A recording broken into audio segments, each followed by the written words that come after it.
اور ہم نے انسان کو کھنکھناتے سڑے ہوئے گارے سے پیدا کیا ہے، اور جنوں کو اس سے بھی پہلے بے دھوئیں کی آگ سے پیدا کیا تھا، اور وہ وقت قابل ذکر ہے جب تمہارے پروردگار نے فرشتوں سے فرمایا تھا کہ میں کھنکھناتے سڑے ہوئے گارے سے بشر بنانے والا ہوں، بس جب میں اس کو درست کر لوں اور اس میں اپنی طرف سے روح پھونک دوں تو اس کے آگے سجدے میں گر پڑنا۔ چنانچہ فرشتے تو سب کے سب سجدے میں گر پڑے مگر شیطان کہ اس نے سجدہ کرنے والوں کے ساتھ ہونے سے انکار کیا۔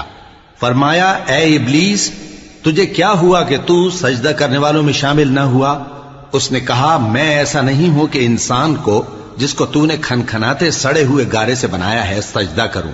فرمایا یہاں سے نکل جا کہ اب تو مردود ہے اور تجھ پر قیامت کے دن تک لعنت برسے گی۔ اس نے کہا کہ پروردگار مجھے اس دن تک مہلت دے جب لوگ مرنے کے بعد زندہ کیے جائیں گے۔ فرمایا اچھا، سو تجھے مہلت دی جاتی ہے وقت مقرر یعنی قیامت کے دن تک۔ اس نے کہا کہ پروردگار جیسا تو نے مجھے بھٹکا دیا ہے میں بھی زمین میں لوگوں کے لیے گناہوں کو آراستہ کر کے دکھاؤں گا اور سب کو بہکاؤں گا۔ ہاں ان میں جو تیرے خاص بندے ہیں ان پر میرا قابو چلنا مشکل ہے۔ فرمایا کہ مجھ تک پہنچنے کا یہی سیدھا رستہ ہے، جو میرے خاص بندے ہیں ان پر تجھے کچھ قدرت نہیں کہ ان کو گناہ میں ڈال سکے۔ ہاں بد راہوں میں سے جو تیرے پیچھے چل پڑے، اور ان سب کے وعدے کی جگہ جہنم ہے، اس کے 7 دروازے ہیں، ہر ایک دروازے کے لیے ان میں سے الگ الگ حصہ ہے۔